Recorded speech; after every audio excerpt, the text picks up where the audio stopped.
On the Go with Trage, your place for all things Wisconsin sports. Now, your host, Trage.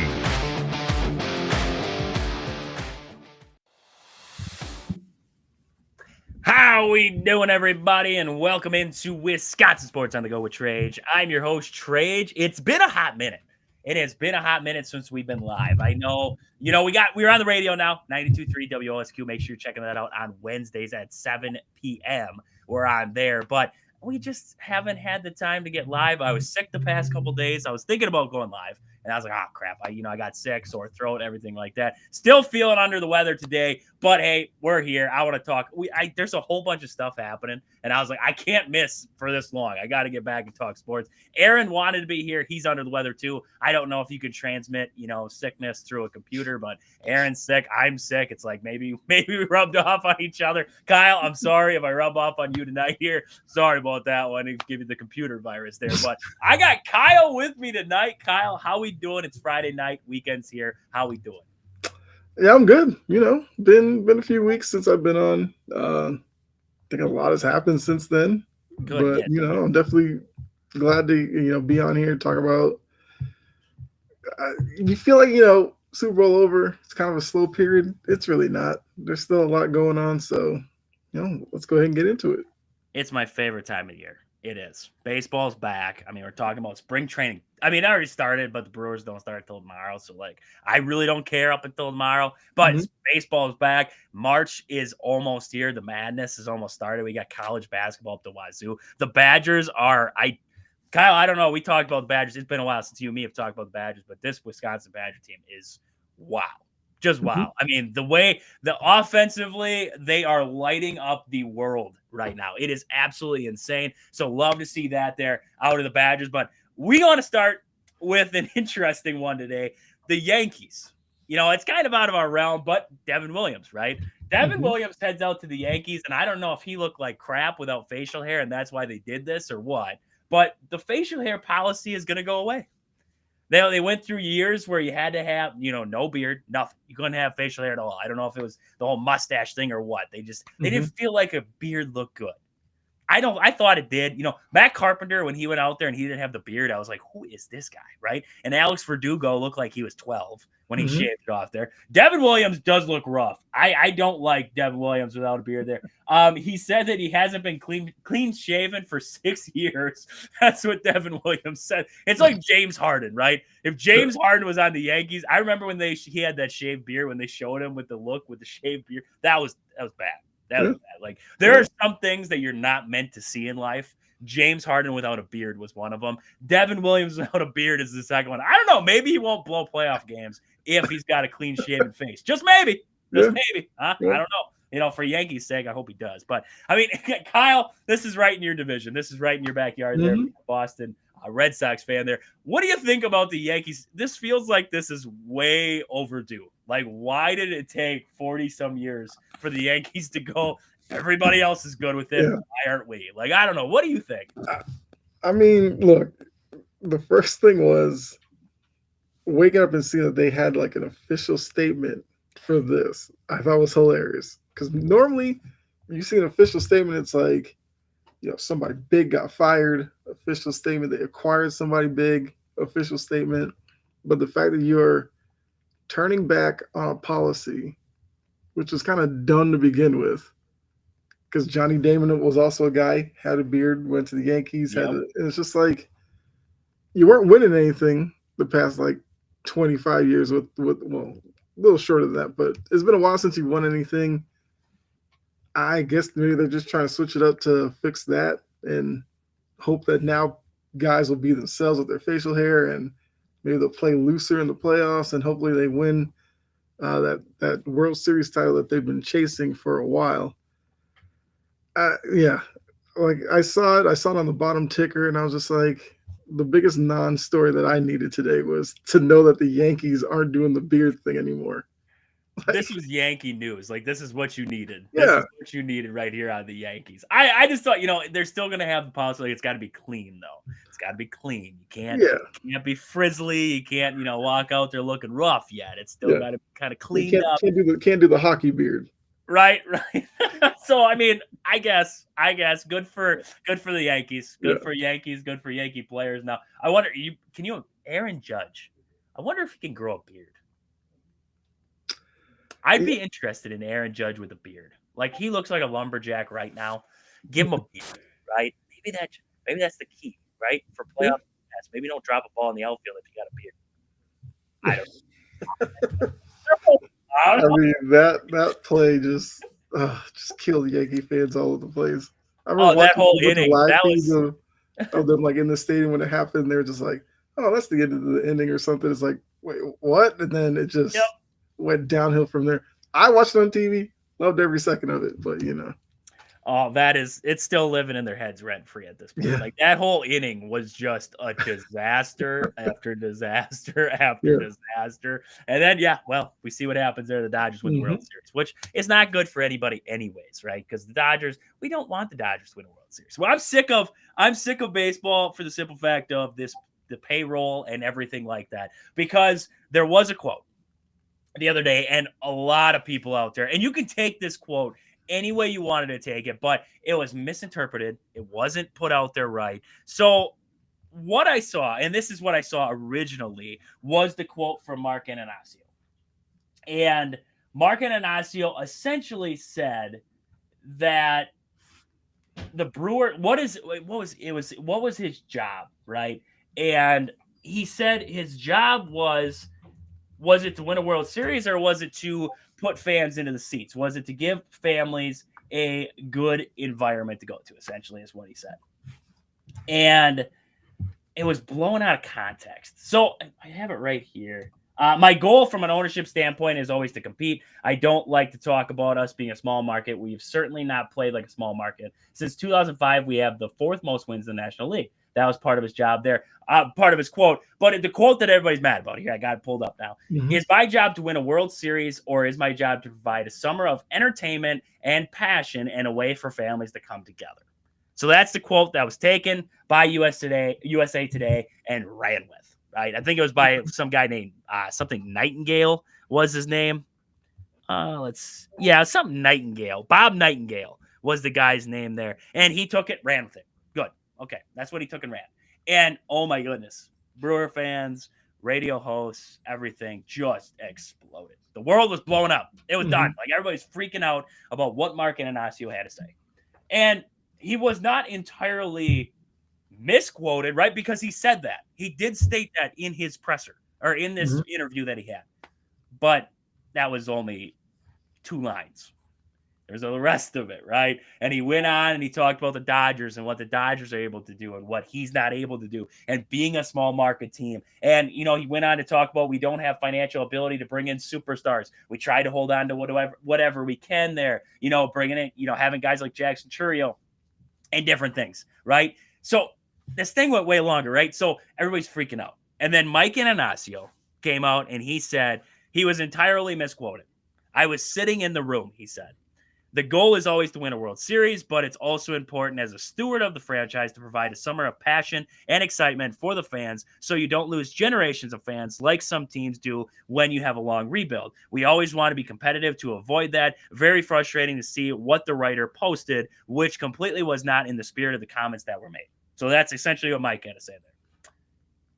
I believe, and this is what I'm believing on this, Mark Ananasio wants to win a World Series. Anybody out there who believes that Mark Ananasio doesn't want to win a World Series is absolutely out of their mind.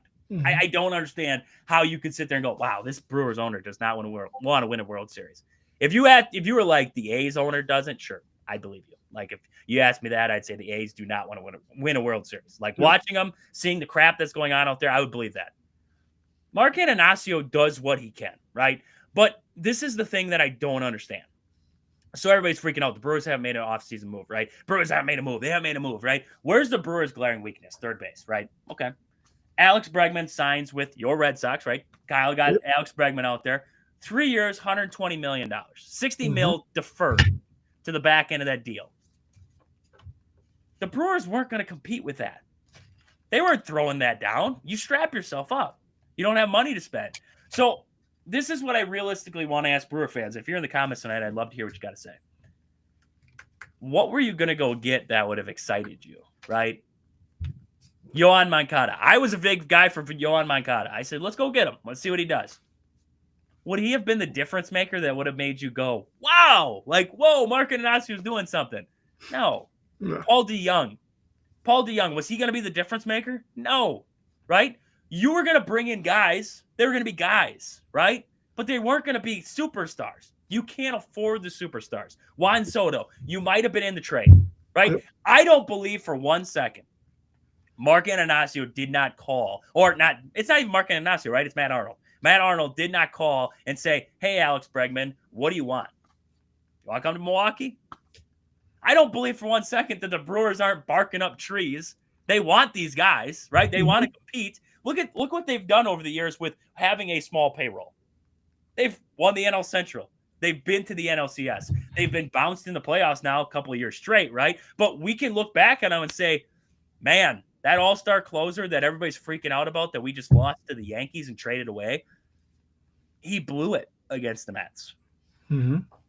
Josh Hader, as much as I hated that deal at the time and I thought it screwed that season over, Josh Hader was on the tail end of it when the Brewers traded him. David Stearns saw that. I believe that. He saw it. He saw what was happening with Josh Hader, and he made that deal. And honestly, looking back on it now, I don't know how we freak out about that deal anymore. Because we got Esteury Ruiz. And guess what? We flipped him for William Contreras. We screwed the Braves because they have Sean Murphy now. We traded one guy and ended up with one of the best catchers, if not the best catcher, in all of baseball. So, yes, I will say it. Mark Inasio's cheap. I know that. He doesn't flip a lot of money into this organization. Mm-hmm. But Brewers are not very high up on the TV rights deals, right? The Dodgers, they get a lot of deals. Japanese, everything. They get a lot of deals for TV rights. The Brewers don't. We just got FanDuel back. And FanDuel doesn't give you that much money, right? So they don't get much revenue there. Now, my question is, if Mark Inasio's making this money, right? Maybe he's making like $20 million a year. Do you want him to stick $20 million into players, or do you want him to stick it into developmental leagues, right? Where they go down into these foreign countries and they develop guys. Do you want to stick them into academies? Do you want them to stick them into experience? Or would you rather have them stick it into the team? What do you want, right? Because you have to, as an owner, you have to weigh all these little things. It doesn't just happen. You have to, there's more financial things that happen just outside of a payroll. Everybody's like, let's just load up the payroll, right? Let's keep slapping it down. What are you going to do with 20 mil? Right? You might be able to add a couple pitchers here and there, but are you going to really add difference makers who are going to blow the world open? I don't think so. I really don't. I don't think you're going to add the difference makers that you think you're going to add.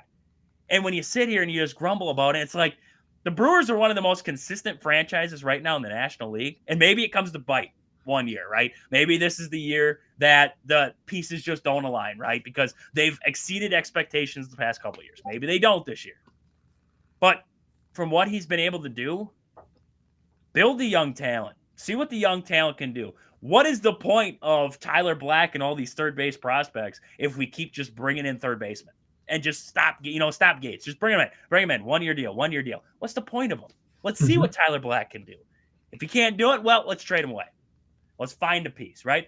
This isn't saying that the Brewers still can't go out and make a move. They can't make a trade. They can't do something. They can't swing anything. This isn't saying that they can't do that at this point here, but I'm at the point where it's like, this is what the Brewers are going to do, and we have to accept it, right? So, Aaron, I said Aaron. See, I knew I was going to do it. Kyle, what are your thoughts? I mean, you hear that Mark Inacio quote, and I mean, you hear that basically misquoted, taken out of context.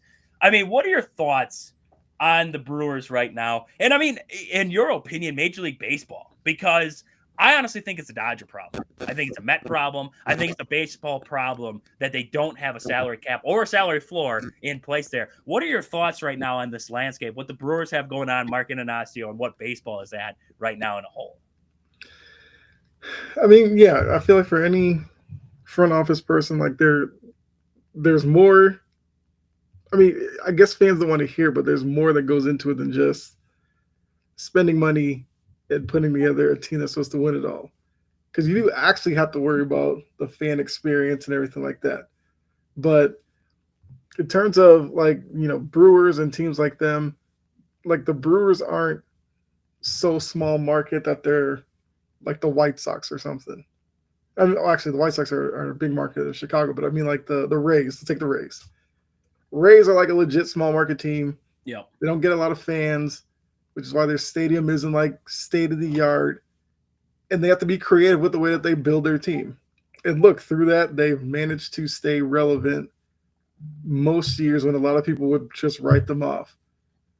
So if Milwaukee can sit here and, they spend money, but they don't spend on a Dodger level, which nobody does.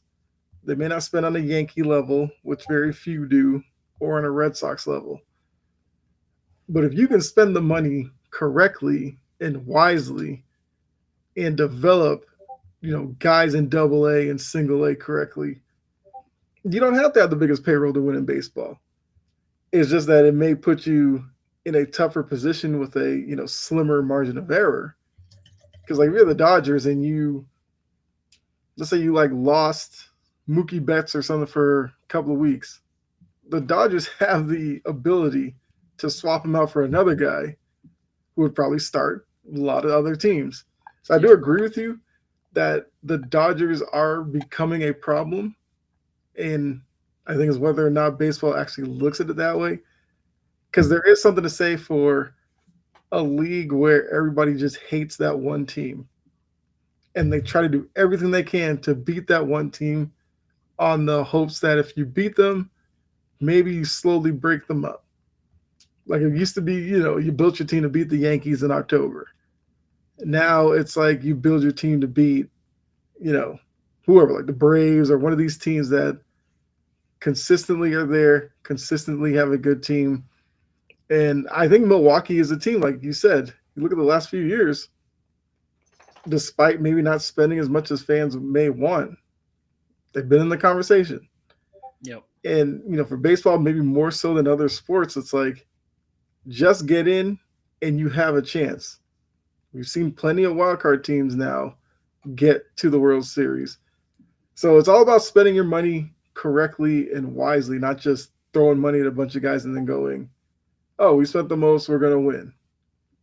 Because Yankees had like a top 3 payroll for a lot of years. Somehow they don't win. Yeah. Because they're not spending it necessarily in the right places on the right types of guys for October baseball. Like up until October, baseball is much different. You get to October, your pitching staff more magnified.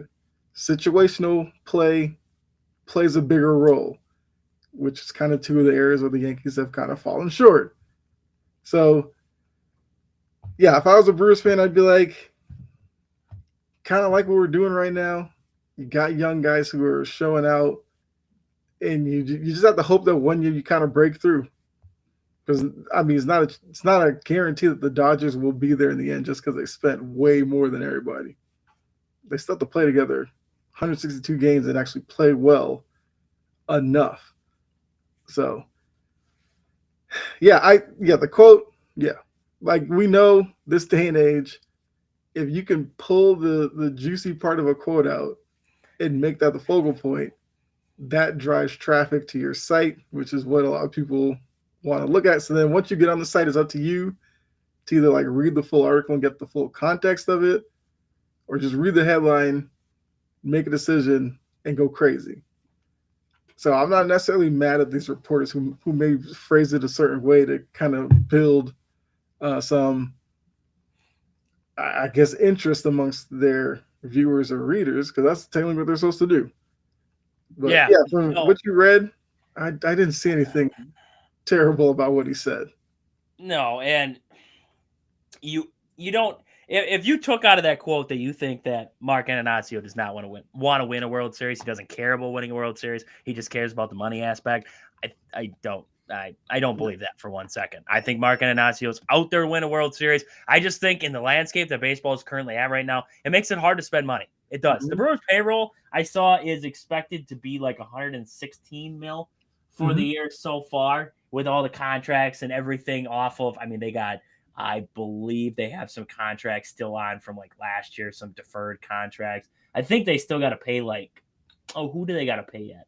I think they have Gary Sanchez is still on there, Frankie Montas, Wade Miley, Colin Ray, Devin Williams, Montas and Junis. I mean, they still got the Williams and Cortez trade. I believe they have money on that too. They ended up swapping money. So, I mean, they have money still tied up in a lot of different places too. So we look at the payroll as just what players are getting paid, right? But you still have contracts on top of that. I still think that they owe, if I'm not mistaken, and I think they owe like Lorenzo Cain yet or something, and they owe Ryan Braun yet. So, I mean, there's still, you got to remember that MLB teams, the payroll is not just what the players are right now. It's, outside of the players, who do we owe money for a buyout from last year? Who do we owe money for this for, and everything like that. So, estimated payroll versus total is two different things there.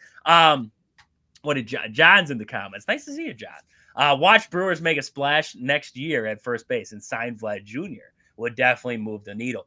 I agree. I think it'd move the needle if they went and traded for him this year. Just said screw it. Just said screw it and went for him. Yeah. But the question is, at this point, what do you do with him? Because you got Rhys Hoskins. It's like if you have a right-handed first baseman, what does a right-handed first baseman do for you? I don't know, so we'll see. I would not be opposed to that move whatsoever, John. John, stick around. We got to talk Oregon later here. Badgers, Oregon coming up tomorrow. We got to talk about it. So make sure you're sticking around. We did have one across the text-in line from the 650 there.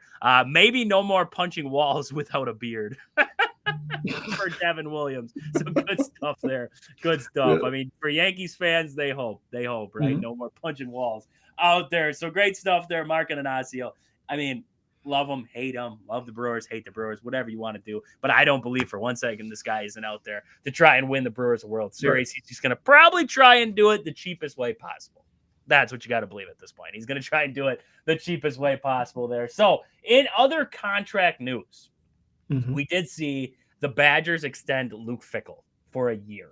And I saw it was kind of like a formality. Like it's a standard 1-year extension that they do at the conclusion of the season.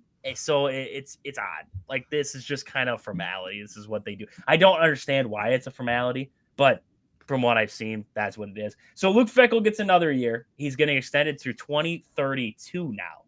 I don't know how Badger fans feel about that one. There's a lot of Badger fans who don't like that deal to begin with. He's got a lot of money guaranteed, I believe, and now to add another year onto I don't know.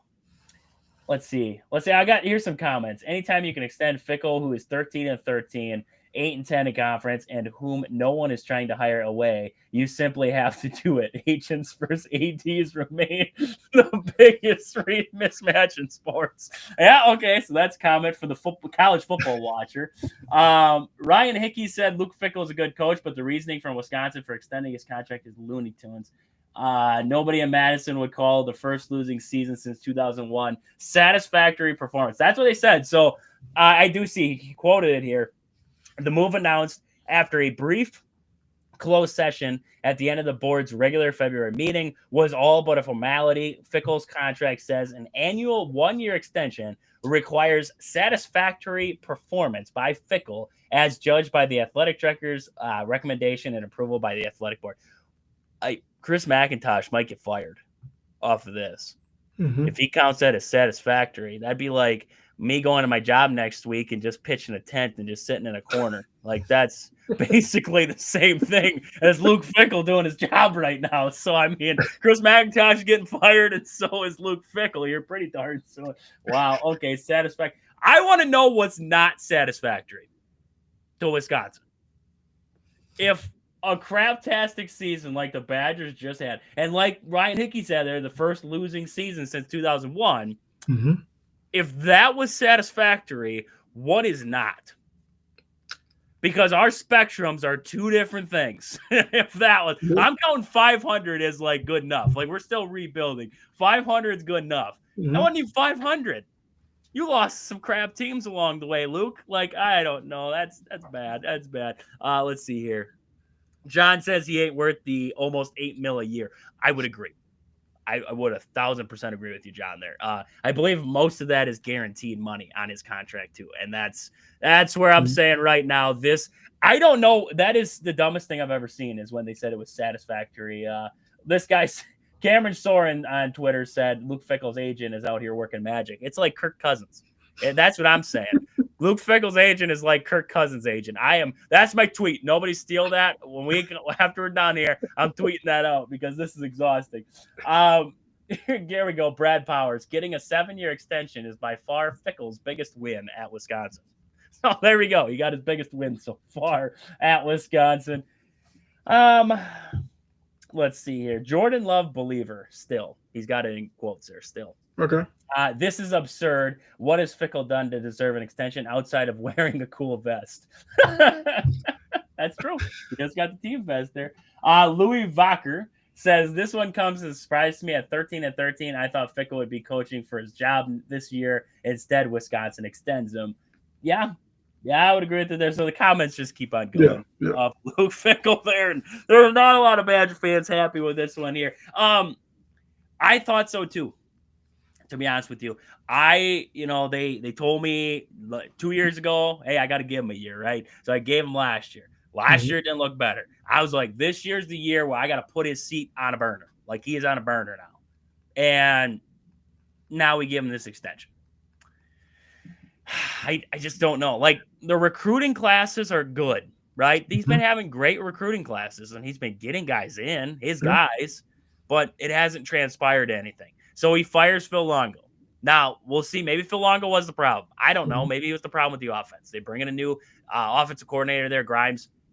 Maybe that fixes the problem. We can hope so, but if it doesn't, right? If Grimes stinks and Tressel's defense still stinks, then what? Do we just keep firing offensive coordinators and defensive coordinators before we say, maybe there's another problem in the room? Maybe it's the head man. Maybe it's the guy making the calls. I don't know. Like, I'm at that point right now. I don't know. Kyle, what do you think? I mean, you're on the outside looking into this Badger situation, but Luke Fickell definitely has not done anything to impress anybody in the college football world, outside of maybe analysts or something who are like, he's still, doing a good job. Outside of that, I mean, fans are not impressed. Yeah, and look, it is interesting that being a 500 coach in that conference, knowing the competition that's in there, that you get a 1-year extension to just kind of extend out your deal a year. Like, I feel like there's two things that have to be at work here. It's either in their mind they go, if we replace Luke Fickell, we're not going to get anybody better than Luke, so we might as well keep him. Or they think, because of how recruiting has gone, do I think this puts pressure on Fickell to do better on the sideline and, with decision making on the staff and all that? Because, look, if you're Wisconsin, are you going to be better than like an Ohio State? Maybe not. Are you going to be better than Oregon? Who knows? But if you can position yourself to get into the playoff, maybe you could go on a Ohio State-like run.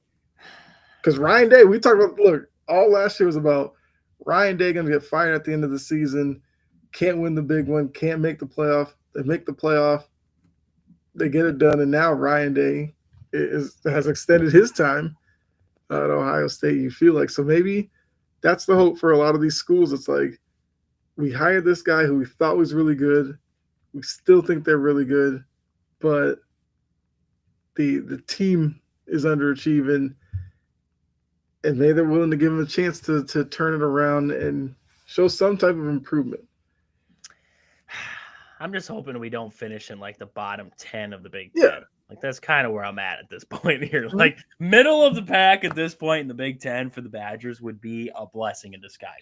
Now, he does have a lot of young guys coming in. Carter Smith, young. So you have a lot of young guys. It's a question of nowadays in the college football world, can you retain guys, right? It's not just, who can I recruit? It's after I recruit them, will they stay? Will they allow me to develop them? Or are they going to run off? Are they going to go to an Oregon or an Ohio State or somebody else who's better? Or, well, I shouldn't say better, but in better position because they have more money, have more players, etc. So we'll wait and see. We'll see what kind of happens there with the Badgers. But Luke Fickell gets that extension. I forgot to mention, they did come out with the lineup card for the Brewers opening game against the Reds tomorrow. So Terang is going to lead off second base. Churio is going to be in left field. He's batting second. Contreras at DH. Mitchell is going to bat fourth in center field. Bowers is at first base, batting fifth. Ortiz playing shortstop. Frelick in right field. Haas is catching tomorrow. And then Durbin, the new guy, Caleb Durbin, will be playing third base for the Brewers there. So, I mean, interesting stuff there. Interesting stuff. And then it looks like some of the, subs that they're going to have. Monasterio will be along. Heron, Adams, Luis Lara. I'm excited to see him. He's definitely a great outfield prospect for the Brewers. Excited to see him. Ernesto Martinez Jr. Get used to that name there. He's been in the Brewers system for a while now here, and he's going to be down there. So hopefully, maybe, everybody's freaking out about first base. Maybe Ernesto gets that little nod there after spring training. We'll wait and see on him. Capra is also going to be down there, and then the rest of the guys I could name off. But yeah, really, that's basically spring training right there. Who they are. A few guys, and then you're hoping a couple of guys wearing 60, 70 surprise you, and then get a better number for the regular season. That's where I found out about Brewer Hicklin last year. I was like, Brewer Hicklin is the definition of a Brewer. Like that I was hoping like this guy gets a spot there. Christian Yelich, though he's not playing tomorrow, is expected to be ready for opening day. So that's good news there. And then, like I talked about with Woodruff the other day, he's pitching. He's throwing to live hitters. The fastball's sitting at 92 right now. He threw his whole repertoire of pitches there, so he's working through it. Hopefully get him back feeling better and great soon. That'd be awesome. That'd be awesome to get him back into that rotation there. So lots of good stuff. Nestor Cortez, I believe, he won't be pitching tomorrow. It's like, who the heck is pitching? Rodriguez is starting for the Brewers, and then they're going to have Spain, Wood, Gil Arte is going to be there. It's just some random guys, right? So after Rodriguez, it's a bunch of random guys, but that's what you want. That's what you want, is see some of these young. The Brewers do great working with young pitchers, developing young guys, developing veterans who have been kind of beat up over the years. So we'll wait and see. Maybe some of these guys we see in spring here tomorrow will be on the opening day roster. Who the heck knows? Who the heck knows at this point with the Milwaukee Brewers? Right. I completely agree. So one more. I want to get to this before we get to the Badgers and Oregon. I wanted to talk about the Bobby Portis situation because it stinks for Brewer fans. Or not the Brewer fans. I'm just talking about the Brewers. I'm like, Brewer fans technically, right? Bucks fans, right? Because Giannis Dame both kind of banged up going into the All-Star break. We get him back. Bobby was playing before it. Now Bobby's out. We get Giannis and Dame back. So you still don't have the full cast of characters, right? Because Bobby Portis is one of the best bench players in all of the NBA. So now you don't have one of the best bench players in the NBA. So he's out. He's that guy who comes in. You don't notice what he does until he's not there, right? And you get Kyle Kuzma, and Kuzma's been playing. I mean, I did not expect this, Kyle. I'm going to be honest with you. Kyle Kuzma is playing fantastic. Like tonight here against the Wizards, he's got 19 points for the Bucks, 8 for 18 from the floor. He's still not efficient, right? Because the efficiency, you're like, 8 for 18 is not bad, right? It's not terrible, but you'd want to see better efficiency. He's not there completely, but 19 points. I take that. Night. Like that's Chris Middleton, what he was contributing there. So I like what Kyle Kuzma, and defensively, honestly, Kyle Kuzma's been pretty good defensively for the Bucks. Like, I don't know, you don't really put defense and NBA in the same sentence and throw it out there, but defensively, Kyle Kuzma's been pretty darn good.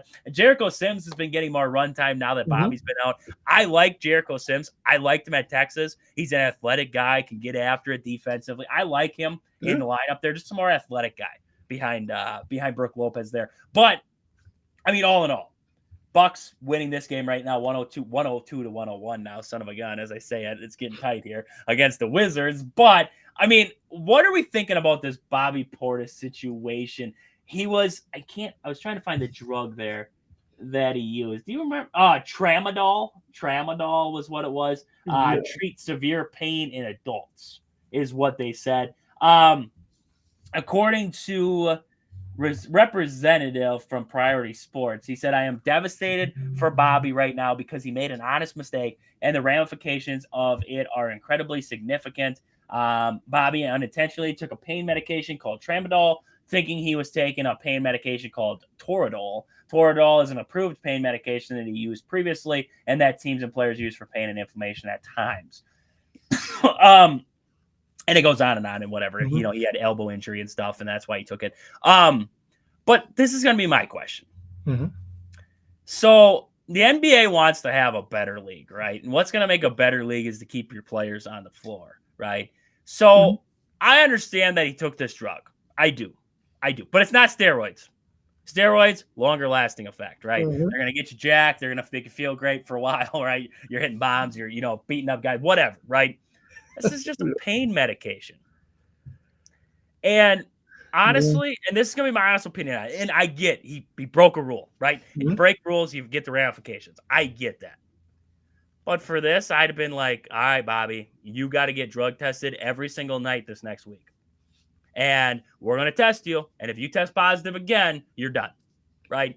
But it's pain medication, right? I mean, he took it for pain. If he doesn't test positive for it again and he ends up switching back to this other stuff and it's, good to go, Bobby, you're good to go. Go get him, right? 25 games just to me, I get it. Like, don't get me wrong. I'm all for, a guy broke the rules, do your thing.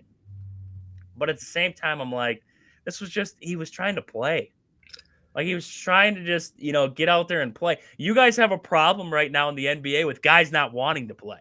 If this was Joel Embiid, if this was Kawhi Leonard, those dudes wouldn't have played. They'd just sat on the bench and sat at home. But you're going to penalize Bobby Portis because he took a pain medication just to try and get out there and play. Now, he took the wrong one. Was it an honest mistake, or was that just a ploy like they always say? Like, oh, it's an honest mistake, right? You never know, right? Bobby could have known what he was taking. But at the same time, it's like, okay, suspend him for a week. And then drug test him every single day. And as long as he doesn't test positive for it again, you're good to go. Go get him. And we're going to test you for another week, right? Or we're going to have sporadic or random, drug tests in there. And if we catch you again, bam, you're suspended for 25 games. 25 games for a pain medication. I don't know. What are your thoughts on it? I don't like it just because it's a pain medication. Like, yes, it's against the rules, but at the same time, all he's doing it for is to try and play in a league where we have a problem with guys who don't want to play. Like, it seems like we're pulling two narratives here right now. Yeah, and I feel like this is the same thing with like the steroids era. You had some guys who took stuff and people didn't actually know what it was, but it was performance enhancing. It was just like an umbrella term. And looking at the Bobby Portis stuff, it's like what he took was like an opiate. I don't know what the league is looking at it as opiates being easy to be addicted to and all this kind of stuff, and that gets real tricky. I mean, I can see what you're saying. 25 games seems like a lot, especially when you have like 30. I think he's out left in the regular season. 4 games or something like that. He comes back. You're basically missing the whole season, and you're a Bucks team that's fighting to be a top 4 seed, hoping to maybe move up a little bit.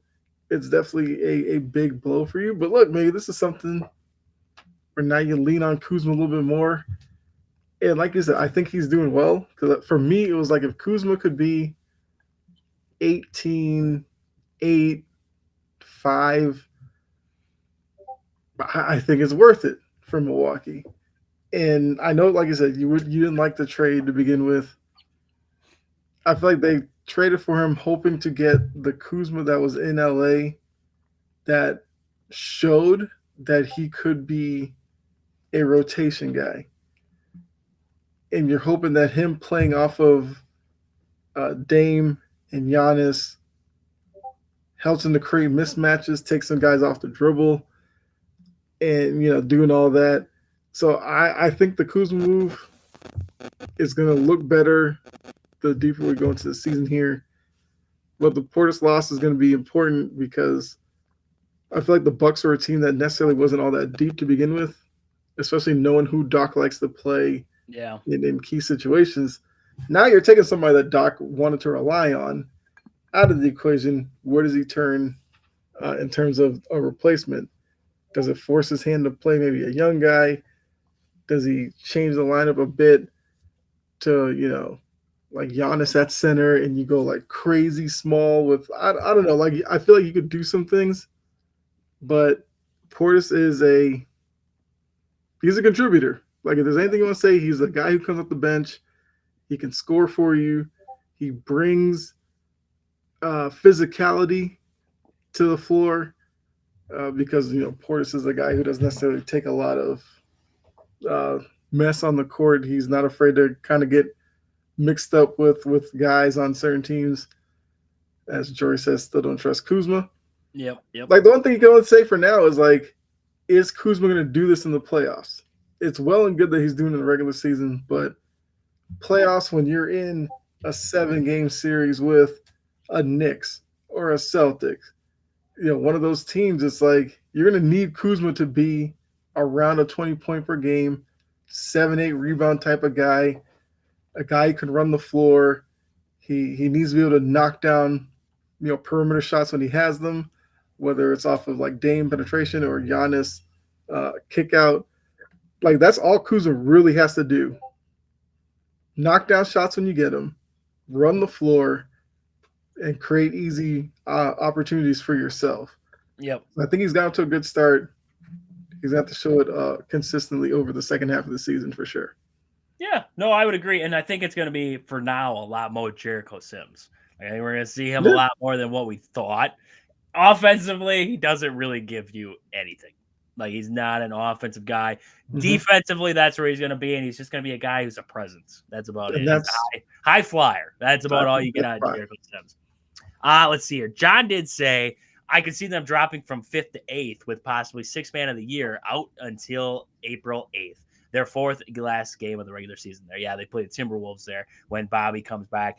Like you said, I think it's going to test the Bucks. I think it's going to test the depth that they have. Sometimes that's a good thing, right? You get to find out, what guys have, or maybe a guy gets to play a little bit more and he shows you something. Maybe we see, like you said, some of the younger guys a little bit more. Who knows, right? But it could be beneficial. It could also screw the Bucks in seeding. We don't know, right? But sometimes it's just make it in and see what happens. So as long as you get in, that's what you got to worry about, is being in a good position when Bobby Portis does come back on the backside of it there. So, I mean, we'll wait and see there. I don't know. You mentioned something interesting there about the opioids and if it was addictive or not, and that's why they would suspend him.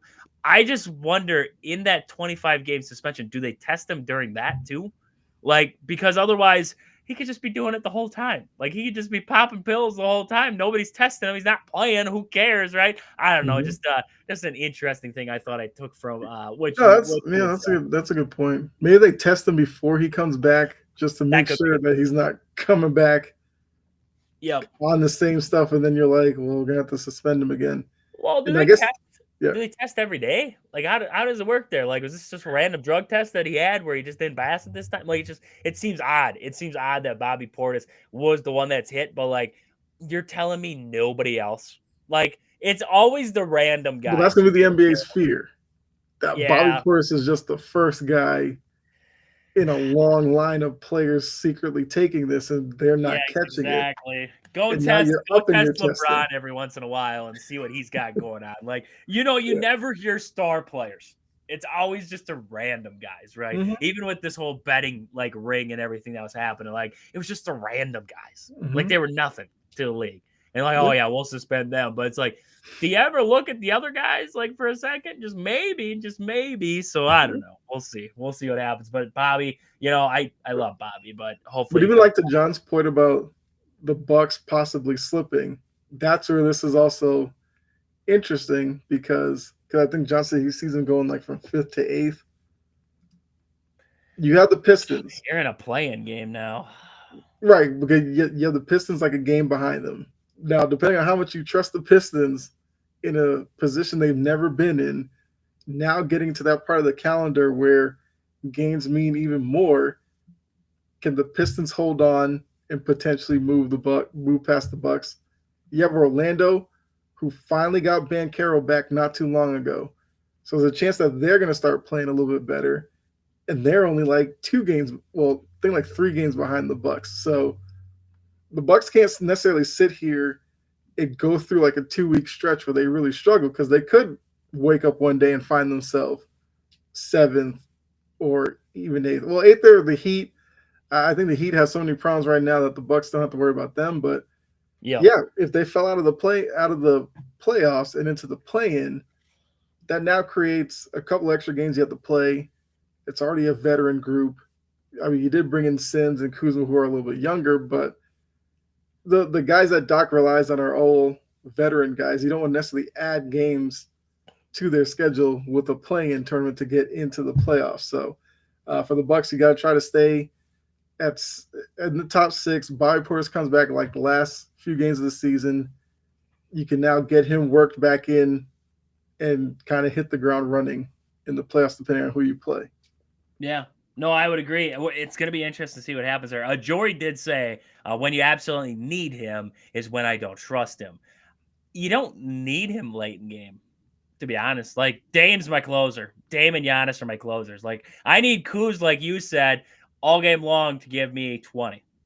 Like, just to be that role player all game long. When it gets late in the game, I go to Dame, I go to Giannis. That's where it goes. Like, that's just how it is. That's how it is with the Bucks. It's what it's been and what it's going to be. Kuz has just got to be what you were hoping Chris Middleton was going to be, and that's just he's got to be a reliable. Yep, a guy to come along. According to Jory's point, like he has to be a reliable number 3. Yes. Like yep. He can't give you a Taurean Prince type performance where it's like 6-8 points. He's out there. Depends on the night, right? With him, it's like one night he hits like 6 and it's 6 threes, and it's like, what is going on? And the next night he's completely irrelevant to the offense there. Same with like AJ Green. He's the same way. AJ Green's there for one night, and then all of a sudden it's like gives you nothing, and there's no production. So I agree. Like, he's got to be a reliable third, but late in the game, it's like I don't need him as much late in the game. I need him to be at 20 points a game. I don't need him to be my late game scorer, I guess is what I'm trying to say there. What does John say there? If Bucks possibly fall out, does Portis save Rivers' job? Possibly. Possibly. You know what I saw interesting was on the Bucks schedule, you were mentioning the Pistons there. Bobby Portis comes back on April 8th against Timberwolves. They have 2 games against the Pistons to end the season, back-to-back. Mm-hmm. So could be at that point 4 like the 6, 4 the 5, whatever it is there. I mean, the schedule for the Bucks, you mentioned like, the Heat aren't very much of a threat, you don't think, but you have the Heat on there. You have Houston, Denver, Dallas twice, Atlanta, Orlando, Cleveland, Pacers twice, Lakers. I mean, there's got some tough games. They have some tough games to end it here. A lot of playoff teams to end the season here. So we'll see what the Bucks do. I mean, we'll see what the Bucks do there to end the season. Maybe they get hot. Maybe they go on a run. Maybe the Bucks are get better for it, right? Without Bobby, maybe it makes this Bucks team try to win games in different ways. It makes Kyle Kuzma step up, makes him, turn into that guy that was out in LA. Who knows, right? That's kind of some of the craziness that you see in basketball sometimes. Guys just turn it on, and that's what you get there. So, is this what the standings like? Yep. To get to third, they're kind of like 7 games back. So they're kind of looking at this as, if our ceiling is 4th with everything going well, now your path looks like possibly like a Pacers first round, Cavs second round, and you avoid the Celtics until the conference finals. Or if you stuck at 6, then it's like Knicks first round, potentially Celtics second round, to then get to the Cavs in the conference finals. So it's for them, it's like seeding is going to be important because the Celtics have shown that's a team that kind of is a thorn in their side. Yeah. But these other teams, if you're the Bucks, you're like, the Cavs are the 1 seed, but we'll take our chances because the Cavs have a lot to prove in the playoffs as well. Well, the Cavs are the ones that can blow us out. So for some reason, we play close with the Celtics. We don't beat the Celtics. We just lose by 5. Like, that's just how it goes. We just lose by 5 there. So I got to be honest with you. I would not, if the Bucks dropped out, I would not want to see the Bucks round 1. If I'm the Knicks, Celtics, Cavs, like, I would not want to see this Bucks team. Giannis and Dame and Kuz, if he's feeling it, and they just got Bobby. And the reason why they were struggling, because no Bobby, and then Bobby comes back and he's feeling it again, I would not want to see that team. Not at all. But I wish the Bucks would have known this was going to happen, because then maybe we could have made a trade and got some young guys and just kind of rebuilt instead of trying to go, what's the move we can make to go all in? We would have been like, let's sit pat. Let's sit pat for a year and see what happens there. So, I mean, we'll see. Yeah, I agree. It's going to be interesting to see how these standings kind of work out there. The Pacers are only a half game up too. Yeah. So the Bucks could still climb. They could still fall. Who knows with the Knicks? I mean, the Knicks could fluctuate there a little bit too. And the Bucks could go on a run. I mean, we've seen crazier things happen before. That Bucks team back in when they won the finals there. I mean, they had PJ Tucker in that too, and Middleton was going off. But I mean, outside of that, you take Dame, you take Giannis, and Kuz starts playing well. I mean, that's a three-headed monster. You got Brook Lopez still along for the ride. I mean, what tells you? What tells you it couldn't get wild there for the Bucks? So we'll see what happens. Bucks do get the win though. They did get the win over the Wizards there. I believe it was 104-101 was the final there. Chris Middleton playing for the Washington Wizards. That still looks weird to me. I still feel bad for that poor son of a gun. He had 12 points. I still feel bad. How motivated is he going to? How motivated will he be in about a month's time playing in Washington, knowing full well they're not going anywhere? No, they may end up sitting him because they don't want to win for draft picks. So it's just like, yeah, you feel bad for him, and hopefully maybe he can find a way out of there somehow and get back to a contender to have something to actually play for. Because Washington is not going to be contending anytime soon. Who do you feel worse for, Jordan Poole or Chris Middleton?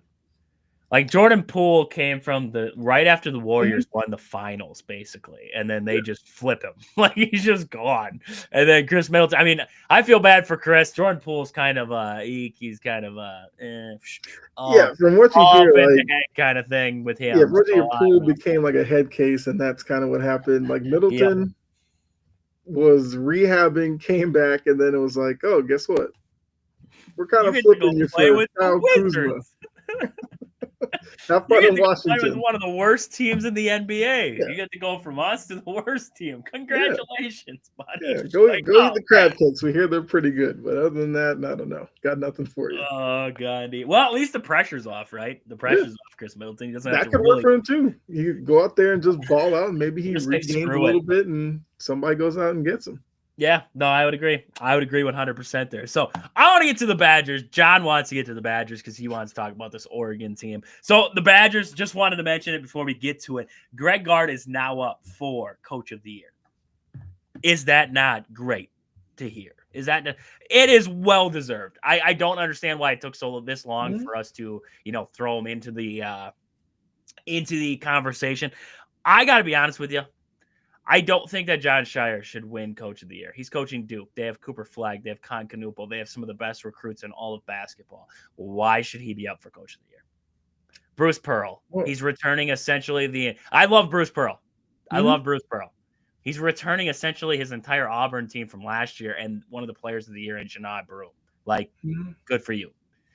Greg Gard's team was picked to finish 12th in the Big Ten. 12th in all of the Big Ten. They weren't even a thought for the NCAA tournament. They weren't even a thought for the Big Ten. If Michigan State beats Michigan tonight here, which they're winning right now 62-53 here, with 7:20 to go here, they're playing in Michigan. Both of those teams now have 3 losses in the Big Ten. If, and I'm throwing a lot of ifs at you, if Michigan State and Michigan play one more time, and it's going to be at the Breslin Center in Michigan State. If Michigan State wins that game, Michigan now has 4 losses. If the Badgers beat Michigan State, they have 1 game against Michigan State, they would have 4 losses and they'd be tied with all of that madness for that first place spot. And that's not even all the games. Like, I'm just mentioning Michigan State, Wisconsin, and Michigan all playing each other in some way, shape, or form. Michigan still has to play Maryland. They still have a game against Maryland. They still play Illinois. They still play Rutgers. They still have Nebraska in there. They still play good teams. Michigan State, outside of just having to play Wisconsin, still plays in some good games yet. They have that game against Wisconsin. They play Michigan. They play Maryland again. Maryland is one of the better teams in the Big Ten. Iowa, they have Iowa on the docket. Wisconsin could still finish as the number 1 team in the Big Ten. First place. 12th to 1st. Yeah, that's pretty impressive. Yeah. Who is John Tonje before he came to Wisconsin? I have no idea. Now people are like, this dude could be Steph Curry. Watch him sometime. If you haven't watched, and I know you're Badger fans out there, so you probably have watched John Tonje before, right? But if you're just watching this now and you're like, I haven't watched much college basketball this year, watch John Tonje. This guy's unreal. Unreal when he shoots the basketball. What he's been able to do with a whole lot of little this season for Wisconsin. Guys that you were like, how are these pieces? You got this box with a puzzle in it. You're like, how do these pieces fit together, right? Greg Gard just took them, and he's like, we can make her work. We can fit this piece to this piece. We can't, we got this corner piece here. We can make it work. It has just been impressive. Mm-hmm. The offensive efficiency. I saw it. The top efficiencies in half court. So the top efficiencies in all of college basketball in half court. Wisconsin has the number one offensive efficiency in half court in all of basketball. Number one. Gonzaga's 2, Auburn's 3, Duke's 4, Kentucky's 5, UConn is 6, Villanova 7, and Purdue, I believe, was 8th on that list.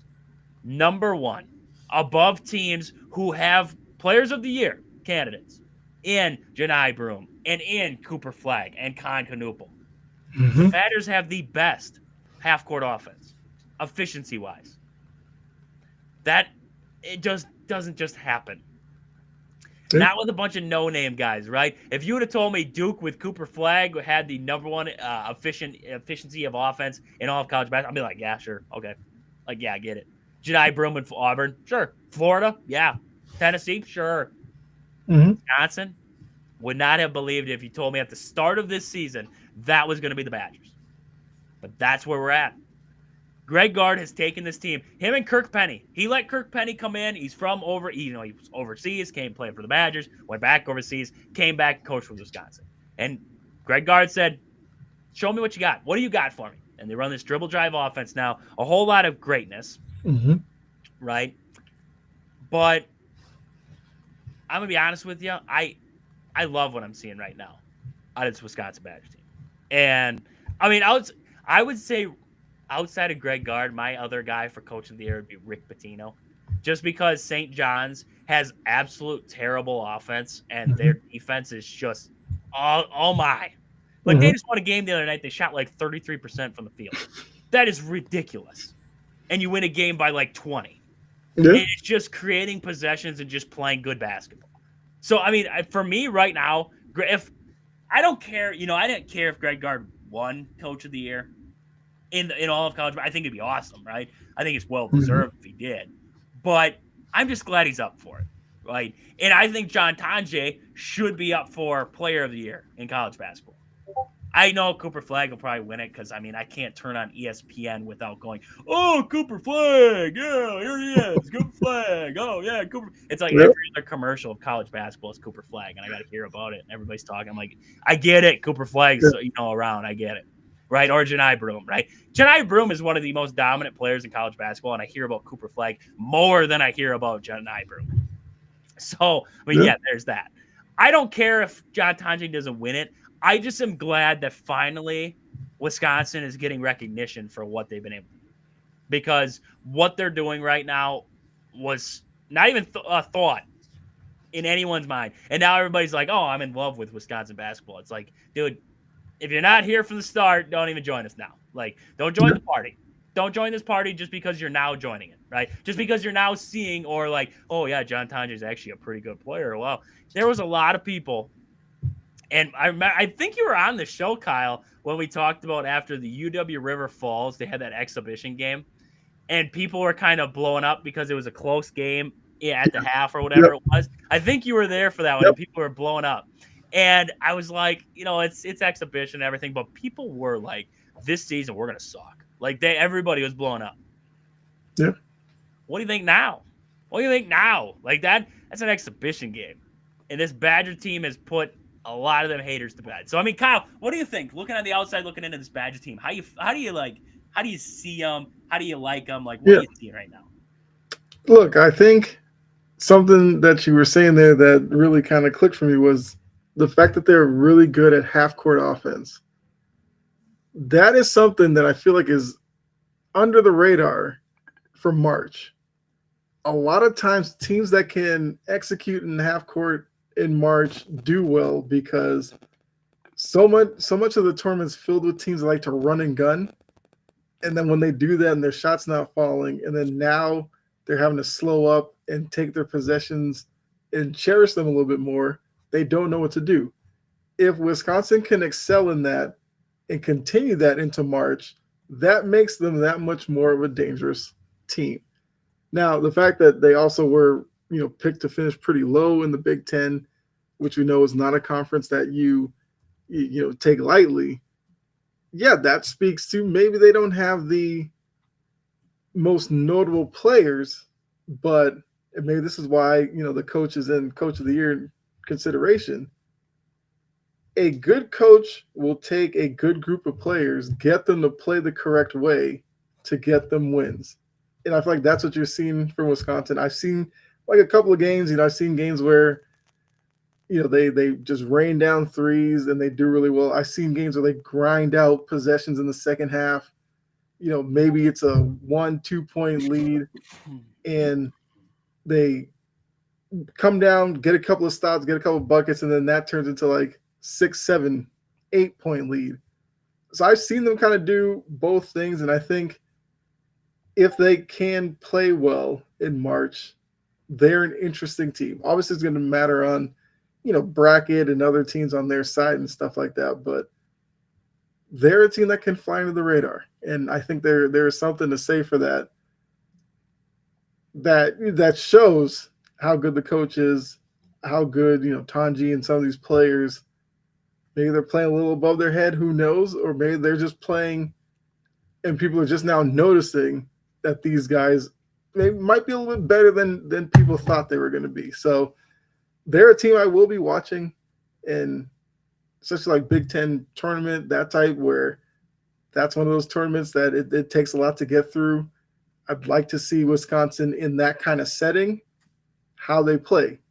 Because for these big conferences, you do well in your conference tournament, that can propel you on a March run as well. So I think they're positioning themselves to possibly have a deep run, but we won't know until we see it. Yeah. No, and I would say you mentioned something there. Can this team, can they go into them hostile environments? Can they win those games in neutral sites? What does a tournament setting look like for a team like this? And was this team for real, right? You didn't know if this team was for real. I didn't know how good this team was until they went to Purdue and they put up 94 points. Yeah. I honestly didn't know. Like, I'm going through the season and I'm like, this is a good Badgers team. Like, I said it the whole way. I said, it's a good Badgers team. This is a good Badgers team. They got a good team here. John Tanji, John Blackwell, it's a good team. And I kept saying it. But I was like, where's that signature road win, right? Because they went to Rutgers, they won. It was like, whatever. USC, whatever. Mm-hmm. They went on the road to Maryland, lost. Went to Northwestern, won that game. They went to Iowa and won it. And I'm like, they still don't have – they have road wins. Like, something that they didn't have in the past was road wins. They at least had road wins. But I was like, where's that signature – the signature win, right? They didn't just get a signature win on the season, and it wasn't at home. They got a signature win at Purdue in Mackey, a place that's hard for the Badgers to win at or play at or anybody to play at. Mm-hmm. They put up 94 points on the road. If I had told you at the start of the year the Badgers are going to go into Mackey this season and put up 94 points against number 7 Purdue, you would have laughed in my face. Mm-hmm. You'd have been like, there ain't no way. No way. Yep. That's what they did. And then the very next game, they play Illinois back at home. And they put up 95 points. Back-to-back games with 90-plus points in those games. They've put up 90 points multiple times this year. 116 against Iowa there. They put up 100 points against Arizona. That Arizona win is nothing but impressive at this point. Because Arizona continues to win basketball games. I saw Jay Billis put out his top 60 or top 25 teams the other day. I don't know if Jay Billis has watched college basketball in a while. He had Purdue at 10 and Wisconsin at 11. This was after Wisconsin beat Purdue at Purdue, and he still had him ahead of him. He had Kansas at 15. After Kansas got smoked around by BYU, he put Kansas at 15. I don't believe that Jay Billis watches anything outside of Duke basketball at this point, so I'm sick of watching him. John Fanta had a pretty good list, so I think he had the Badgers in there as like number 9, I think, in his top 25, so I thought that was a pretty good one for the Badgers there. But, I mean, Wisconsin, they have a big one, though. I think it's going to be a big game coming up against Oregon there. I don't know if it's a quad 1 game. It might be right on the verge of it. I think it might be a quad 2 at this point. Badgers 7-5 in quad 1 games. Quad 2 games, they're 7-0. Quad 3 games, they're 2-0. And quad 4, they're 5-0. So, right, pretty good. I mean, not having a really terrible loss, I guess you could say there for Wisconsin. I believe their worst loss is against Michigan. Their worst like net ranking loss was Michigan at home, and I think Michigan at home was like 17th in the rankings. Mm-hmm. So like having Michigan as your worst loss on the season, not bad at all. Not bad at all. Like you'll take that all day there. But Badgers, Oregon. Oregon's a pretty good team. Like the record wouldn't show that. I know John's in here right now. The record wouldn't show that Oregon's got a pretty darn good team out there, but they've just kind of ran into a little bit of a tough spell here in the month of January, late January going into February there. 19-8 overall. They're 8-8 conference play there. But you know, they beat Texas A&M. They beat Alabama. They beat Maryland. They have some good wins on that schedule. It's just the losses that came along with it. I mean, they lost that game to Minnesota. They lost to Nebraska. They have a loss to UCLA in there. They just have some tough losses along the way. They had a 5-game losing streak. That will put a damper on anybody's season. I mean, this was a team in Oregon who was up in the top 10 at one point, and now they went on that 5-game losing streak. You're 19-8 now. They're still a tournament team, but just struggled as of late here. I mean, this team can put up points. I saw them in that they're playing Michigan State, I believe. Yes, it was that game against Michigan State. It was at the Breslin Center. So they're playing the East Lansing there. And, I mean, they put up 50 points, Oregon did in the first half at the Breslin Center. I cannot remember many teams who have put up 50 points at the Breslin Center in a half. That's a lot of points. That's a defensive-oriented team in Tom Izzo. I mean, right now I'm watching them hold Michigan in Ann Arbor to 62 points right now with a minute to go in this game. Like, this is a pretty good defensive team, a pretty physical team in Michigan State. And, I mean, did a pretty darn good job there of putting up buckets. It's just the second half. Michigan kind of clamped down, or Michigan State clamped down there, and Oregon was only able to muster 24 points against Michigan State there. So that's kind of what we saw. I don't know. Michigan. I did see John just said Michigan State upsets Michigan. I don't see it as an upset. 14 over 12. I would say, okay, never mind. I would say it's an upset because it's on the road. I would say it's an upset because it's on the road there. Michigan State going to Michigan. I love seeing Michigan fans hit the road early. I love seeing that. I love seeing pissed off fans taking their way up to Happy Street there and getting out on the road early. That's what makes me laugh there. But getting back to this Oregon team, they're a good team. They're a good team. They just have ran into some trouble as of late, that 5-game losing streak. They have a pretty darn good scoring team, and I want to get to that here. Some of the key players that I have going into this one. Shellstad, the guard there, 13.3 points per game, 3 rebounds, 3 assists, 44% from the field there, and 38% from downtown. This guy can ring it up. He can ring it up, and he shares the basketball well. So Shellstad has been fantastic. Nate Biddle, the 7-footer there, he can hit it from downtown a little bit, 32% from downtown, 50% from the field, 12.9 points per game, 7 rebounds, and 2 blocks. So you got to watch out for him on the interior. TJ Bamba, the guard there, 10.3 points per game, 3 assists. Does not shoot it well from the field, though, 37% from the field. He's kind of not efficient. Let's go with that. Not efficient, but he's got a pretty good score there. Bardahelmy, that's what we're calling him there. Bardahelmy, I don't know how to say his name there. 9.7 points per game, 40% from 3 and 41% from the 3-point arc there. He's been pretty darn good. I mean, offensively, this is a pretty darn good team. Like, offensively, they can put buckets up. They have a pretty good 3-point shooting team. They can get to the free throw line. They can score it. They're not a bad team. It's just the record wouldn't show you that. And John says here, Oregon issue is it looks like they take their foot off the gas in the last 5 minutes of every game. That could be a very big problem for him too. I think intensity sometimes gets to him. I thought Michigan State just played more physical than they did in the Breslin Center. That's the thing that Wisconsin's going to have to be careful of, is that Wisconsin, they're going to have to play physical. Oregon is a physical basketball team. They're going to get after you. My worry, and it's the constant worry I have with the Badgers, is they struggle with physical big teams. And Biddle's a big fella. He's going to get after you. How does Stephen Crowell and Nolan Winter play against that? How do the Badgers respond to a physical team in Oregon? That's what I'm waiting to see.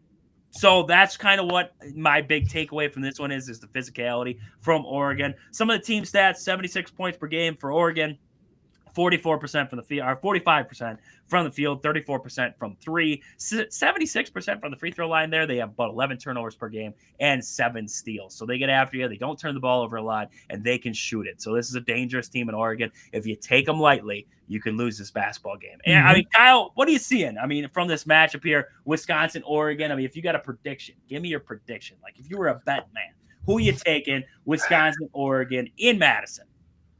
Yeah, so like when I'm looking at the numbers, they are pretty similar in a couple of instances. Like in terms of rebounding, neither team is like a great rebounding team. So that may be what it comes down to is who can grab a rebound, get out in transition, and get down. Because both teams, like you said, they can fill it up. I think Wisconsin's a little bit better offensively.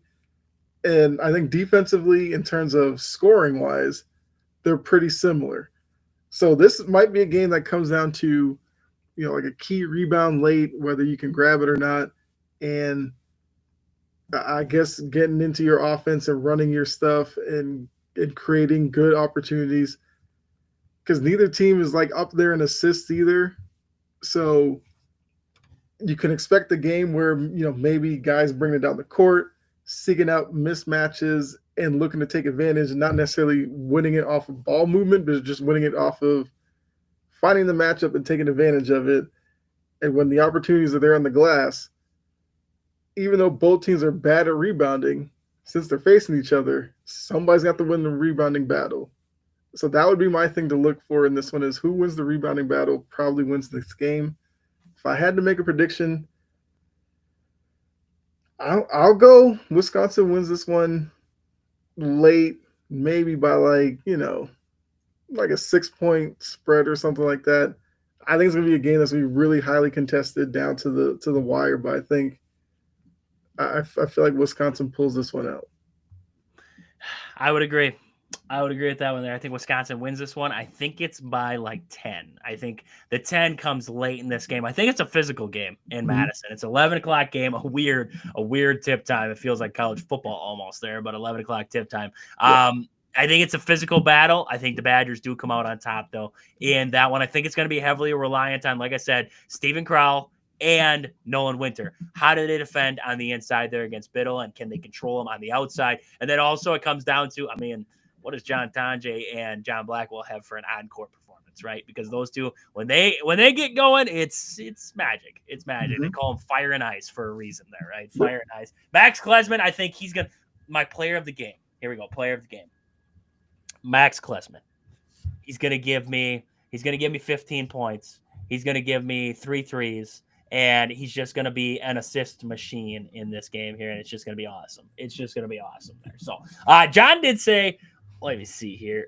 Wisconsin needs to go back and study their loss against Maryland. Well, against Maryland, John Blackwell had 2 fouls with 9 minutes to go or whatever in the first half, so he had to sit. And then John Tonje had 2 fouls with 5 minutes to go in the first half, and they were playing with, I don't even know who was out there at that point. Like the lineup was kind of rough shape for the Badgers, especially on the road. So that did not help at all. Plus, you had 11 turnovers in that game, or 10 turnovers in that game there. You didn't shoot the ball overly well. The free throw line wasn't your friend, and Maryland came out of the half hot. So, it was just, that kind of game. The Maryland game was the Maryland game. I think if you played them again, you played them in Madison, I think the Badgers win. I'm going to be honest with you. I did not come off the Maryland game and think to myself, Wisconsin is not as good as Maryland. I think Maryland's a very good team. Like, don't get me wrong, Maryland's a very good team, but I did not come out of that game thinking Maryland was the better team, I guess is what I would say there. So, Badgers, Oregon coming up tomorrow there. That'll be an 11 o'clock tip. Should be a good one there. We did see Marquette lose to Villanova, so we'll give that deserves one of them. Round of applause there. Round of applause for Villanova. I can't wait to see Marquette fans say, well, the Big East is just loaded. That's what they'll tell me. The Big East shut up. The Big East is not loaded. That is kind of a narrative you get every year. How deep the Big East is, yeah. They tell me that all the time. It's like UConn makes you guys deep. That's it. Yeah. UConn winning 2 national titles is the only thing that makes you deep. If you lost to St. John's, sure. Creighton, sure. UConn, maybe. Xavier's 9-7. Villanova is what? 9-8 in the Big East. You have Georgetown's at 7-8, and then Butler's 5-10. Like, none of these teams are overly good. Like Xavier's 17-10, Villanova 16-12. Like, great. Those are like records you called out Georgetown. Yeah. Georgetown's like your perpetual 16, 17, 18 win type of team. They're going to be on the bubble. Everybody's going to say, well, the Big East, should you let them in because of how tough it is? It's just like, I agree with you. Like, Big East basketball is, it's good for what it is. I don't know if it's necessarily all that tough, but like you said, UConn makes it seem tougher because UConn, the repeat champion and everything like that. But even like UConn seems like they are not a bit of a down year. They're having a year where if they lose early in the tournament, it may come all apart. Like Hurley looks like he's ready to just go off on anybody on a given night. And I think it's hilarious, but I love it. You can see the pressure of them winning these couple of titles getting to them because now they're getting everybody's best shot. And this year they're not winning as much as they have the past couple of years. Makes you wonder if everybody just caught back up. UConn was a little bit ahead all those years, and now everybody's just catching back up, right? Yeah. Everybody's like, we're just as good as you there. I did see John said before, just as we're wrapping up here, John said, been saying it all year, my dark horses that will make deep tournament runs, Wisconsin, St. John's, Memphis. I don't know about Memphis. I've never been high on Memphis. St. John's, though, there's something like Kyle said about offensive efficiency in the half court. Defensive efficiency is another thing you got to have in mind. St. John's can win in the most unorthodox ways. They can shoot 33% from the field and still beat you by 20. That's impressive. There has got to be a case study done on Rick Pitino because I believe he's had his final 4 teams that he had at Louisville. They had a shooting percentage of 33%. So there's some kind of case study that needs to be done on Rick Pitino and his ability to coach up a pretty darn good defense. So I agree there. Let's see here. John said thoughts on Arizona. Arizona. I don't know what to think of Arizona after. Like when I saw them early on in the year, I thought they had a lot of growing to do. I thought they were still trying to figure it out together. Caleb Love, he's always been hit or miss for me. I thought they were if I was going to say, they're very undisciplined. When the Badgers saw him early on in the season, there was a lot of fouls. If you remember, John Tonje shot like 22 free throws in the entire game. Like they were very undisciplined. They were very up in your grill kind of team there. And then they kind of just settled in. They settled in themselves. They kind of rallied around each other. They got in the Big 12 play. They rattled off a few wins. They've been just fine. So, I mean, right now I look at this Arizona team. I think they're a good team. I don't think they're a great team. I think they're a good team. I think they're a team that can win some basketball games. But I think would I pick them to be like a Final Four team? Probably not. Like I'm not a Final Four favorite with Arizona right now, but I would say right now Arizona I think is a second weekend team. Like I think they can make it to the second weekend. I think they got good enough guard play with Love and Bradley and KJ Lewis. I just look at down low there with Townsend, and I love Townsend and Awaka, but I don't know if they're the guys who are going to take you over the top. Yeah, I mean, I guess Arizona might just come down to how far does Caleb Love take him? Like Caleb Love's a guy who's been around for a bit. Yeah, it's the same Caleb Love he was at UNC and then moved on a couple places and now at Arizona. He's there because there's one thing to say about upper class players in March that can work for you or it could work against you because we've seen some of these freshman, sophomore lane teams beat upperclassmen kind of lane teams because they just have more energy and run around. But I think Arizona's going to be interesting to watch. I agree with you. I think they're probably like a second weekend type of team, and then you wouldn't be surprised if they were upset or something like that. Yeah, they're one of those kind of team for me at this point here. So we'll see. We'll see on Arizona there, but hey, I think that's all we got. I mean, we got into a lot tonight. Bobby Portis suspended for 25 games. Luke Fickell gets an extension. Mark Ananasio is the worst owner in all of baseball, according to some Brewer fans, as we heard. The Yankees are allowing you to have a beard now, and the Badgers are going to kick the crap out of the Ducks tomorrow. So that's all we need to know. That's all we need to know here. like I always tell you guys, you can follow us just about anywhere. Facebook, Twitter, TikTok, YouTube, Twitch. On Twitter, Twitch, and TikTok, you can find us at Wisco Sports on the Go. On Facebook and YouTube, you can find us at Wisconsin Sports on the Go with Trage. You can also find us on 92.3 WOSQ, the radio station here. You can search it up online. If you aren't around the central Wisconsin area, you can search up 92.3 WOSQ. You can search it. You can listen to it on the website so you can hear the show there. 7 to 8 on Wednesday, 7 to 8 Central Time PM on Wednesdays. There you can find the show on 92.3 WOSQ on sports radio there. Also, you can email the show, Wisco Sports on the Go at gmail.com, and then also shoot us text at the text in line 715-990-4914. That is 715-990-4914. If you want to get involved in Trage's mailbox, which on the radio show, the last about 12 minutes of every show, we do Trage's mailbox. If you want to be involved in that, send your questions either on any social media platform, otherwise to the email or to the text in line, and I can read them off on there, answer your questions. So that's where we want to get to there. But Kyle, let the people know where to find you out there on social media or wherever they can find your stories. Yeah, I mean, you can find me chopping at the bit for my personal channel. You can catch me over on Integrity Sports Network. It should be on with Passion and Precision tomorrow. Then, yeah, I mean, I'm on TikTok. I think it's what Chompin' Podcast. I got the links on YouTube. I can't remember. Sounds right. Yeah, I'm on TikTok. I'm on, like I said, YouTube, Facebook, Twitch. I'm out there. You want to find a realist fan, you go to Kyle. That's what you got to do. If you want to find a realist, I try to keep it real. If you want to find some unrealist fans, go watch Kyle's show, Sideline to Sideline, on Integrity Sports, and listen to them Eagles guys tell you that was the greatest team of all time. Is the one we just watched. Hey, the Eagles fan base, they're rabid. Like they got their win. Oh man, they're gonna enjoy it because the Sixers have been a disappointment. The Phillies haven't started yet. Like the Eagles are what they're gonna hold on to.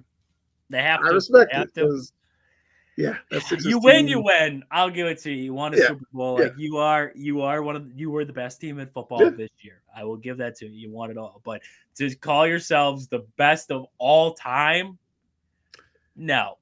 I can name about. You know how it is. They like to have those conversations. It's like Mahomes wins the title. Is he the greatest? Is he on track to be the greatest?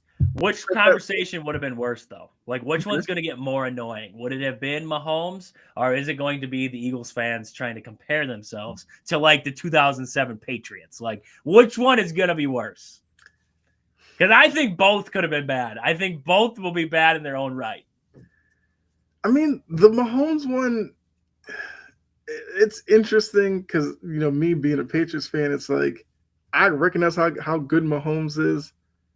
Because I feel like there's a lot of people, if he wins one more, are ready to kind of put him past Brady. Yeah. I don't know if I can do that because, he's lost a couple in kind of blowout fashion, including 1-2 Tom Brady in Tampa Bay. So it's just like, I can have the conversation, but I would still lean Brady, Yeah. Maybe the bigger conversation is, has Mahomes actually passed Montana yet? That might be a better conversation, but I think a lot of people put Mahomes past people Montana. Forget about Montana. That's the thing is, like, if you're not Brady, get away from it, it's like Montana's going to be slowly forgotten about a little bit more, which is tough because some of those Niners teams were pretty dominant. It honestly is in all the sports. Like, if you don't, outside of Michael Jordan, you forget about guys. Mm-hmm. You forget about everybody else. Outside of LeBron, we're going to forget about guys, right? Mm-hmm. I don't know. See, that's what separates LeBron, and we're going to get in a whole tailspin of conversation here, but that's what separates the Michael Jordan era from this era. I don't think you're going to forget about a lot of the other guys in the LeBron era, like the Stephs. Like, he was dominant. The Steph Curry was dominant. I don't think anybody was as dominant as Michael Jordan. So it's like, you got Larry and you got Magic and you got those guys along the way there. But you think of that era, you think of Mike. Like, that's what you think of. You think of this era, I think you can, like, you could put a couple different guys. Like I could think, if I think of this era, I'm like, Steph, he was dominant, right? LeBron's there, but nowadays it's like when I think of the NBA, I don't think of LeBron James. I forget LeBron James is still in the NBA sometimes, to be honest with you. Like I'm like Luka. Like I honestly think like Luka. Where's what's going on with Luka this tonight? Whatever. Jason Tatum. What's going on with Tatum? Giannis. What's going on with Giannis? The Joker. What's going on to him? It's like you forget about LeBron. I don't know. It's an interesting argument when you get into the GOAT conversation. You get into the greatest of all time conversations to think of relevancy and to think of like you said, Joe Montana. We forget about him because it's like, oh, you skip over Montana and you go straight to what was Tom Brady. Same with the NBA. I think too many guys skip over Kobe and they go to what LeBron and MJ. They don't go LeBron and Kobe because I don't know if he wins that debate. Right? I think Mike wins the debate between him and Kobe, but I don't know if LeBron wins the debate with him and Kobe. So it's like, how do you skip over Kobe to go to Mike if you don't even get past? It's like I don't know. That's kind of where I think it's a great point. Like you said, it's probably something that you could probably have a conversation on another show. It's just like because with the introduction of social media being kind of a younger platform and area space, younger fans more attached to LeBron have branched out to people within LeBron's circle in his era. So when you talk Jordan, they only know Jordan because of the Jordan-LeBron debate. Yeah. But Jordan's era, you had Barkley, you had Olajuwon, who's a guy I think gets forgotten about way too much. Way too often, yeah. And that's where the conversations get tricky is because if you're having conversations with just younger people who only know LeBron's era, it's hard to kind of introduce them to guys who played along Jordan that were really good. Like Karl Malone, terrible person, was a good basketball player. Guys like Stockton or I don't know, like even a Tracy McGrady. You could go through a laundry list. Like Tracy McGrady's a guy that people I feel like that was my nickname. Don't really recognize how good that guy was. Yep, my nickname was T-Mac growing up. That's where my uncle got it from. Tracy McGrady there. Yeah, he was a gift. Like he was kind of like that version of Carmelo Anthony. Yep. Gifted scorer. We forget about him because we amplify one guy. Yes. Yep. But I agree, Michael Jordan should be amplified. Like he wasn't. That was that dude. But I just think we go past guys, right? Is LeBron better than Kobe? I don't think so. So like, how can you go past Kobe and go straight to Mike? And how do you have a GOAT debate between those two, but you don't include Kobe? It just doesn't make sense. I honestly, this is what I've always said.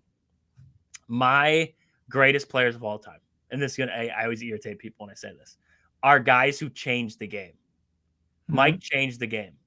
Kobe changed the game. Steph changed the game. LeBron didn't change the game. He didn't. Because if you really look at his game, how much different is he than Kobe? How much different is he than Mike? His game was emulated off of their game, right? Steph's game is not emulated off of anybody. Steph, I mean, what guy thought that he could, what short little guy thought that he could play in the NBA realistically, consistently before Steph came in and did it? And just gave a hope to a whole different brand of basketball players who were like, I can't make the league. But now when I can bang threes like this, sure, I can make it, right? Steph's pulling half-court shots like it's his job. He changed the game. Yeah. There were guys who changed the game and changed it for a good. I don't know what LeBron has done to change the game for me. I think it's fair. Because if you're looking at them, you're like, what's LeBron's greatest skill? And you could argue his greatest skill is that he's just a big athletic guy. Yep. So then if you're thinking of other big athletic guys, is he as dominant as Shaq, who's a big athletic guy? Maybe not. Yeah. But like Jordan, it's like crazy, intense competitor. Kobe, kind of the same thing. LeBron doesn't necessarily have that aspect to him. Like, don't get me wrong, LeBron is a great player. It's just that he's kind of like really good at a lot of things, but if you had to say what was like his go-to greatest skill, I don't know. Like some would say his passing, but I'd be like, Jason Kidd was a better passer. Yep. You say his scoring, I'd say Jordan was a better scorer. Yep. So That's the thing. That's what kills. yeah, that's where he kind of gets in the conversations. Like he's really good at a lot of different things, but he's that not make the him. best. Yeah. Yep. So it's definitely one of those interesting conversations that will continue to happen once he retires as well. You know that's going to happen. It should be soon. I would hope so. It should be very soon that he retires and just walks off into the sunset. John did say people forgot about Bradshaw, and titles get in the way also. Is Breeze really better than Marino? There's an argument to be had there. There's an argument there. Curry got his form from Nintendo game NBA Jam. You're on fire. Yeah, that's true. That is true. I remember that game now. I completely forgot about it. Yeah, I would agree with that. That's where Steph learned it. That's where Steph learned it there. So, like I said before, you can find us across social media on Facebook, Twitter, TikTok, YouTube, Twitch, on Twitter and Twitch and TikTok. Find us at Wisco Sports on the Go, Facebook and YouTube. Find us at Wisconsin Sports on the Go with Trage. And then you can also email the show, get into Trage's mailbox, ask us your questions. We'll get to them on the radio on 92.3 WOSQ there. You can find us there, Wisco Sports on the Go at gmail.com. You can email the show with your questions, concerns, everything you got. And then you can also shoot us a text, 715-990-4914.